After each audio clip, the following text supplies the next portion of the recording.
కుటుంబానికి రక్షణ ఇచ్చాడు. ఆయన అడిగిపెట్టిన ప్రతి కుటుంబంలో అద్భుతాలే. యేసయ్య ఏ కుటుంబంలో అడిగిపెట్టాడో ఆ కుటుంబంలో అద్భుతాలు జరిగాయి.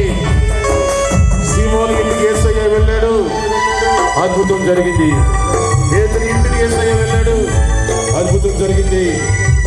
యాయిరు ఇంటికి యేసయ్య వెళ్ళాడు, అద్భుతం జరిగింది. చక్క ఇంటికి యేసయ్య వెళ్ళాడు, అద్భుతం జరిగింది. ఆత్మ మరియమ్మ ఇంటికి యేసయ్య వెళ్ళాడు, అద్భుతం జరిగింది. ఈరోజు నీ ఇంటికి యేసయ్య వస్తూ ఉన్నాడు. ఆయన ఇంటిలో అడుగు పెడితే మన